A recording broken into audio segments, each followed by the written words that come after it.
Noticias de última hora, preste mucha atención. Tribunal de Ecuador admite denuncia por violencia política de género contra el presidente Noboa. El Tribunal Contencioso Electoral de Ecuador informó el sábado que había admitido una denuncia realizada por la vicepresidenta, Verónica Abad, contra el presidente Daniel Noboa y otros funcionarios, a quienes acusa de violencia política de género. La violencia política de género es considerada una infracción electoral muy grave en la legislación ecuatoriana y se sanciona con multa, destitución o suspensión de los derechos de participación política por hasta 4 años. El tribunal citó a los acusados a una única audiencia para la presentación de pruebas y alegatos el 12 de septiembre, según el fallo suscrito con fecha 23 de agosto por el juez Fernando Muñoz y que se difundió a la prensa el sábado por la noche. La relación entre Noboa y Abad se fracturó desde la época de la campaña electoral sin que los motivos se hayan dado a conocer. Días después de asumir su cargo, Abad fue delegada por Noboa a fungir como embajadora en Israel y recientemente se ordenó su traslado a Turquía debido a cuestiones de seguridad por el conflicto bélico en esa zona de Oriente Medio. La vicepresidenta menciona ese hecho y otros como medidas del gobierno para presionarla a renunciar, mientras el presidente la ha tildado de desleal. Abad presentó la denuncia el 8 de agosto contra Noboa, el viceministro de gobierno, Esteban Torres, la canciller, Gabriela Sommerfeld, y la asesora presidencial, Diana Jacome, a quienes acusa de violencia política de género. Después de conocer la denuncia presentada por Abad, los ministros y otros funcionarios de Estado cerraron filas en defensa del mandatario y acusaron a la vicepresidenta de un intento de golpe de Estado, según un comunicado emitido por el Ministerio de Gobierno en ese entonces. En tanto, Noboa aseguró que Abad quiere al presidente de la República fuera del poder, para que ella asuma ese cargo. También dijo que pretende dejarlo fuera de la contienda electoral de 2025 cuando Noboa ha confirmado que buscará otro mandato. El abogado y experto en derecho constitucional Ismael Quintana consideró en una conversación anterior con The Associated Press que la eventual destitución del presidente no es aplicable, pues la Constitución de Ecuador contempla causas específicas para la cesación de sus funciones como la renuncia, terminación del periodo y destitución a través de un juicio político en el Poder Legislativo. Quintana aclaró que, si bien la violencia política de género es sancionada en el Código de la Democracia, esta normativa es de menor rango que la Constitución y no le otorga al contencioso la atribución de destitución presidencial. Noboa asumió al poder en noviembre de 2023 para completar el periodo de su predecesor Guillermo Lasso, quien en mayo del año pasado disolvió la Asamblea Nacional y convocó a elecciones anticipadas acortando su propio mandato. Juez electoral de Ecuador admite a trámite una causa contra el presidente Daniel Noboa. El juez electoral Fernando Muñoz admitió a trámite la demanda contra el presidente del país, Daniel Noboa, presentada por su vicepresidenta, Verónica Abad, y convocó a las partes a una audiencia para el próximo 12 de septiembre. Abad demandó a Noboa por supuesta violencia política de género, que podría ser considerada como una infracción electoral muy grave y que puede conllevar una condena de destitución, multa y pérdida de los derechos políticos entre 2 y 4 años. En la admisión a trámite de la causa decidida por el juez Muñoz, cuyo fallo se difundió a través de varios medios digitales, se niega un pedido de auxilio judicial solicitado por Abad, debido a la falta de una fundamentación que demuestre la imposibilidad de acceso a la prueba pericial o documental. Tras admitir a trámite la causa, el juez Muñoz fijó el 12 de septiembre como la fecha para celebrar la audiencia única de pruebas y alegatos. En más noticias. ¿Quiénes son los gatos secos? El grupo delictivo cuyo presunto cabecilla fue abatido este domingo en Pedernales. Este domingo, durante el enfrentamiento donde murió su presunto cabecilla, 2 militares resultaron heridos. El bloque de seguridad informó que la madrugada de este domingo, 25 de marzo, abatió en un enfrentamiento a Jaime R., alias Quevedo, presunto cabecilla de la banda Gatos Secos. La operación se ejecutó en el cantón Pedernales, en el norte de Manabí. Justamente en esta ciudad el grupo delictivo tiene su accionar, según datos de la policía. Desde allí maneja el narcotráfico y se disputa la zona norte de la provincia con otras organizaciones delictivas.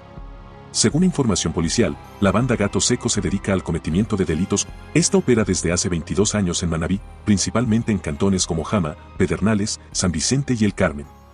En 2016, la policía anunció la desarticulación de esta estructura, liderada en ese entonces por 2 mujeres, en la que también hubo policías vinculados. Para esa fecha, el Ministerio del Interior aseguró que la organización dominaba en Pedernales. La Contraloría inició exámenes especiales a los patrimonios de los dirigentes del sindicato del IES, esto tras una denuncia de 4 asambleístas de la SUAY por el incremento no justificado e irregularidades en el interior del Seguro Social. Una de sus dirigentes estuvo a cargo de un hotel cuyo costo supera el $1.000.000. En la Fiscalía hay una denuncia en curso por el presunto delito de peculado. Y según el asambleísta Adrián Castro, la Contraloría ya ha iniciado un examen especial a los patrimonios de la dirigente del sindicato del IES, Rosa Argudo, y sus familiares. Se trata de la directiva del Sindicato Único de Trabajadores del IES, en donde básicamente están también el señor Suárez, el señor Calahorrano, que son parte de las personas que mensualmente se benefician de cheques de más de $5,000 a más de su sueldo. Estas acciones se desprenden de una investigación que impulsan 4 legisladores de la provincia de La Suay a las irregularidades detectadas en el sindicato del Instituto Ecuatoriano de Seguridad Social. Su investigación dio frutos y esta semana entregaron este informe de lo recabado a la Fiscalía General del Estado, que describe por lo menos 7 irregularidades más, como el cobro de cuentas personales por capacitaciones, evasión de procesos de contratación pública y compras inusuales de inmuebles de alto costo. El asambleísta Leonardo Berresueta dice que se configurarían por lo menos 5 tipos de delitos. Enriquecimiento ilícito, enriquecimiento privado no justificado, de acuerdo a las investigaciones de los familiares de la señora Argudo, el presunto delito de abuso de confianza, presunto delito de estafa, el presunto delito de delincuencia organizada y el presunto delito de asociación ilícita. En la investigación, los asambleístas encontraron que las irregularidades giran alrededor de 3 dirigentes sindicalistas del IES, cuyos patrimonios son altos y sus sueldos no bordean más de los $1,200. Se trata de Virgilio Aníbal Suárez, cuyo patrimonio, según su última declaración jurada, es de $299,000. Osvaldo Calahorrano, el cual reporta $185,000 de patrimonio, y el mayor patrimonio es de Rosa Argudo, que supera los $746,000. En el caso de la señora Argudo, hay cosas que no se declaran, como por ejemplo el edificio que está a nombre de su marido y que está evaluado en la mejor zona de Cuenca a más o menos $1 millón. De la misma manera, en el caso del señor Suárez, terrenos, casas, inmuebles, el señor Calahorrano exactamente lo mismo. Según este informe, dichos sindicalistas tendrían más de 23 familiares trabajando dentro del IES. Esta investigación se extenderá por lo menos a las provincias de Pichincha y Loja. 10 organizaciones políticas ya han aceptado sus precandidaturas para binomio presidente-vicepresidente. Este domingo acudió hasta el Consejo Nacional Electoral el binomio del Movimiento Creo, conformado por Francesco Tabaqui y Blanca Sacancela. A las 11 de la mañana en punto llegaron hasta aquí, hasta el Consejo Nacional Electoral, los precandidatos al binomio presidencial por el Movimiento Creo, conformado por el exgobernador del Guayas, Francesco Tabaqui, y a la vicepresidencia, la ex asambleísta Blanca Sacancela. Desde alrededor de las 9 de la mañana con 30 minutos, aquí en los exteriores del órgano electoral se apostaron varios simpatizantes para esperar el arribo de los precandidatos. Con este binomio ya son 10 las organizaciones políticas que han aceptado su precandidatura, y según el cronograma del Consejo Nacional Electoral tienen hasta el 27 de agosto para culminar con este proceso. La aceptación de las precandidaturas de las organizaciones políticas siguen en marcha. Este domingo hasta el Consejo Nacional Electoral y rodeado por varios simpatizantes llegaron Francesco Tabaqui, precandidato a la presidencia por el Movimiento Creo, y Blanca Sacancela, precandidata a la vicepresidencia por la misma organización. Ambos aseguraron que su plan de trabajo se centrará en seguridad y empleo. Hay que ir a tener mano dura y firme, por supuesto, pero también tenemos que ir a dar oportunidades, a generar empleo. Si no generamos empleo de manera inmediata, las cosas no van a cambiar jamás. Mi tarea va a ser estar con la gente en el territorio, enfocarme en los más olvidados de este país. Adicional a ellos, el viernes pasado también acudieron al órgano electoral precandidatos a asambleístas y al Parlamento Andino del Movimiento Amigo. Firmaron sus actas. Poco después llegaron también los aspirantes del Movimiento Suma. El líder de esta organización se refirió al cambio de último momento, así como también a las alianzas provinciales.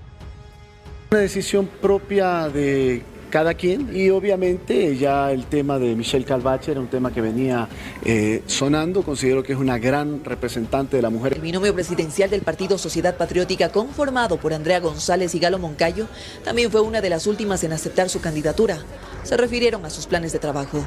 Vamos a escoger un proyecto de país y quién lo pueda realizar en 4 años o más adelante. Alianzas, hemos conversado en realidad con todos los partidos que no están coludidos en los casos de corrupción, pero por el momento se mantiene como está. Hasta este domingo son 10 las organizaciones políticas que han aceptado sus precandidaturas. Ellas son Revolución Ciudadana, Partido Socialista Ecuatoriano, Amigo, Acción Democrática Nacional, el Partido Social Cristiano, Democracia Sí, Avanza, el Partido Sociedad Patriótica, Reto, y el último fue Creo. Mediante el decreto ejecutivo 370, el presidente de la República estableció un nuevo proceso de regularización que permitirá a los ciudadanos venezolanos en el Ecuador obtener visas de residencia por hasta 5 años. El proceso está previsto que tarde al menos 8 meses.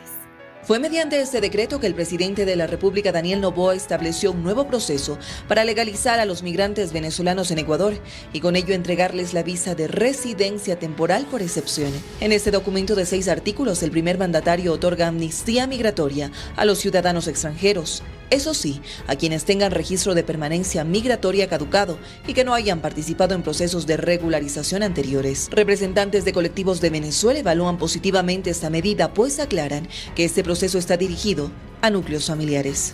Este decreto contempla una amnistía migratoria, que es la condonación de multas por irregularidad migratoria de los ciudadanos venezolanos que se encontraban en el país, que habían completado su registro de permanencia migratoria ante Migración del Ecuador y que no habían logrado obtener una categoría migratoria como lo fue la visa verde. Las personas que están aquí y que van a optar a este trámite migratorio de esta visa no necesitan nada del gobierno venezolano. Ya son personas que el gobierno ecuatoriano, a través del Ministerio del Interior, saben que entraron al país, saben por dónde entraron, quiénes son, porque el registro de permanencia migratoria así lo indica. Este proceso de regularización está dirigido para alrededor de 90.000 venezolanos y está previsto tarde alrededor de 8 meses. El Ministerio de Relaciones Exteriores será quien habilite los pasos y los requisitos que deberán cumplir los migrantes venezolanos. Eso mientras que el registro civil será el ente encargado de entregar la cédula a los ciudadanos extranjeros que se encuentran en el país. Entre los requisitos, primero, no tengan antecedentes penales dentro del Ecuador, incluso fuera.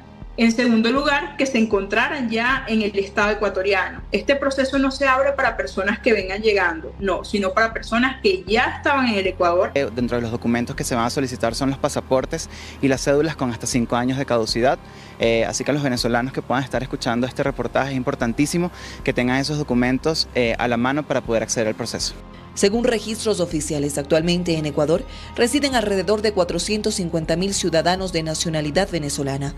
De ellos, más de 100.000 se encuentran de manera irregular. Está previsto que este lunes el Consejo de la Judicatura resuelva la situación del concurso de jueces. Este órgano de justicia además solicitó realizar una auditoría al proceso de contratación de la empresa que aplicó las pruebas de confianza a los postulantes de este proceso. Para este lunes a las 5 de la tarde con 30 minutos está previsto que el Consejo de la Judicatura sesione. Así se explica en este comunicado, con el objetivo de resolver conforme a derecho la situación del concurso de jueces y conjueces de la Corte Nacional de Justicia, concurso que se ha visto marcado por presuntas irregularidades.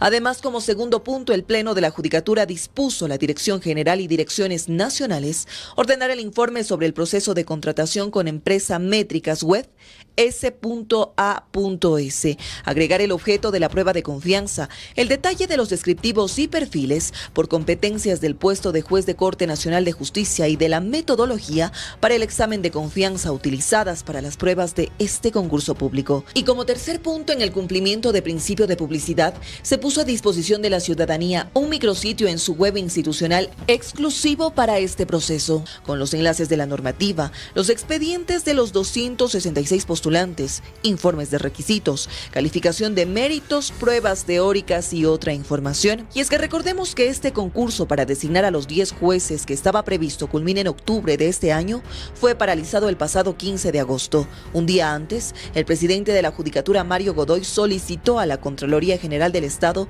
examine el proceso contractual con la compañía a cargo de las pruebas de confianza. Si es que anulamos esta prueba de confianza, la podemos volver a realizar con toda la tranquilidad del caso, lógicamente corrigiendo los errores en los que incurrieron. El Colegio de Abogados de Pichincha ha sido uno de los gremios que, ante las supuestas irregularidades detectadas, solicitan que se abra un nuevo concurso de jueces y que se reforme el reglamento vigente. La nulidad total de este concurso. No existe una fase de este concurso que no esté viciada.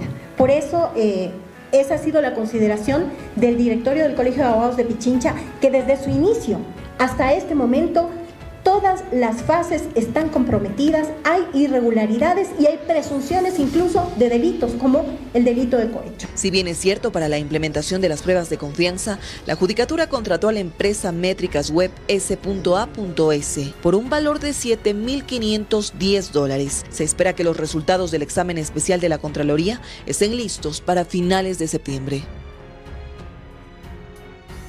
ADN, Partido Social Cristiano y Construye anuncian que no respaldarán el juicio político a la fiscal general del Estado, Diana Salazar, que se retomaría luego de la vacancia legislativa. Por ahora, solo el correísmo impulsa una eventual censura y destitución de la fiscal. En la Asamblea, el juicio a la fiscal se retomará con 3 goles en contra. Y es que por lo menos hasta ahora, el Partido Social Cristiano, ADN y Construye han anunciado su respaldo a Diana Salazar y han hecho público su rechazo a este proceso que será tratado luego del receso legislativo. Anuncios que no le toman por sorpresa a la asambleísta Gisela Garzón, quien es la proponente del juicio a la fiscal. Lamenta que se adelanten a criterios sin esperar a conocer sus pruebas. Este juicio tiene o está motivado en incumplimientos alrededor de Caso Encuentro, León de Troya, INA Papers, Ocinohidro, octubre del 2019, dotación de armamento a Bolivia, ineficiencia administrativa. De eso estamos hablando en mi juicio político que ha pasado la etapa del CAL. En este comunicado difundido en las cuentas oficiales de Construye este miércoles, toman las palabras de la fiscal. Construye ratifica su respaldo y defenderá a la fiscal general y su labor. El narcojuicio se reactivará con el correísmo presidiendo la Asamblea y la Comisión de Fiscalización. Por esto y más nos opusimos a que Noboa les entregue todo ese poder en el legislativo. No se puede enfrentar a las mafias en las calles si pactan con las mafias en la Asamblea Nacional. La postura de los asambleístas socialcristianos se mantiene. Nosotros estamos claros en que vamos a respaldar a la señora fiscal en el hecho de no apoyar ni la censura ni la...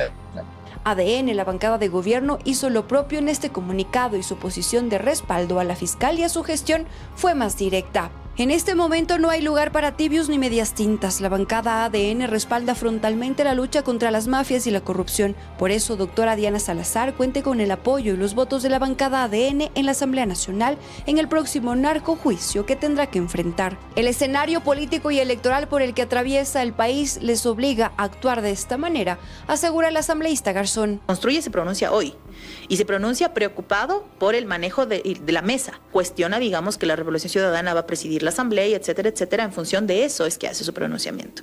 ADN no, ADN se va de frente. El juicio político a la fiscal Diana Salazar se podría retomar en medio de un escenario incierto en la Asamblea. Con la renuncia de Henry Kronfle a la presidencia, el correísmo estaría en la conducción de la misma. Y hay una acción de protección para otros juicios políticos que, de acogerse, podrían retrasar el de la fiscal.